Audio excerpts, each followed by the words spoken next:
Under ground temple. ఎంత బాగుందంటే నిజంగా.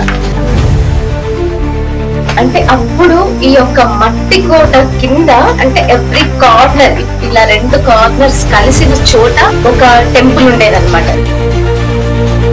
సో ఈ ఆలయం వచ్చేసి మరి ఇక్కడ సైనికులు అప్పుడు యుద్ధ సమయాలలో వాళ్ళు లోన ఉండి పూజలు చేసుకోవడానికి ఇలాంటి టెంపుల్స్ ని మట్టి కింద కట్టుకునే వాళ్ళు అనమాట.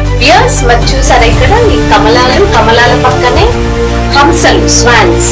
తర్వాత వీటి మధ్యలో మరి ఈ యొక్క నక్షత్రాకారంలో మరి యొక్క డిజైన్ మధ్యలో మళ్ళీ ఒక పుష్పం ఫ్లవర్ డిజైన్ ఉంది.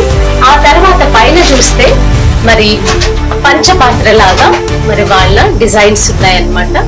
ఒక డిజైన్ చెక్కిన తర్వాత ఆ బండకి మధ్యలో వాళ్ళు మరి కర్వ్ లాగా అదంతా తీసేసి మళ్ళీ ఇంకొకటి పెట్టారు. ఆ తర్వాత ఆ పైన కంప్లీట్ గా పైకి ఇట్లా ఎంబ్లం లాగా ఒకలాంటి ఫ్లవర్ డిజైన్స్ తోని ఉంది.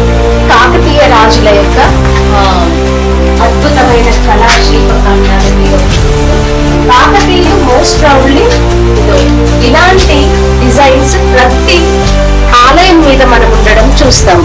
ఇలాంటిది ఇది ఈ యొక్క కోటలో మీరు ఎక్కడ చూసినప్పటికీ ఈ ప్రాంగణంలో ఇలాంటి ఫ్లవర్స్, నక్షత్రాలు, తర్వాత హంసలతో పాటుగా మరి ఆకులు, పువ్వులు, తర్వాత ఇలాంటి టెంపుల్ డిజైన్స్ మనం చూస్తుంటాం. ప్రతి చిన్నది ఏ కార్నర్ కూడా వాళ్ళు వదిలేయలేదు. మీరు ఇందులో చూస్తే మనకు తెలుస్తుంది. తర్వాత కింద కూడా వాళ్ళు శిల్పాలు చెక్కారు. ఆ లోపలికి వెళ్ళి చూస్తే లోన కూడా మరి శిల్పాకారంలో ఇది చూస్తే ఈ చిన్న ప్లేస్ మీరు చూస్తే ఎంత చక్కగా ఇంతే జస్ట్ ఈ ఇంచెస్ అంత దాంట్లోనే వాళ్ళు చిన్న శిల్పాలను చెక్కినట్టు మనం చూస్తున్నాం. ప్రతి కార్నర్ అంటే ఇది అండర్ గ్రౌండ్ ఉన్నప్పటికీ కూడా అండర్ గ్రౌండ్ లో కూడా ఇంత బ్యూటిఫుల్ ఆర్కిటెక్చర్ ఉన్నట్టు మనం చూస్తున్నాం.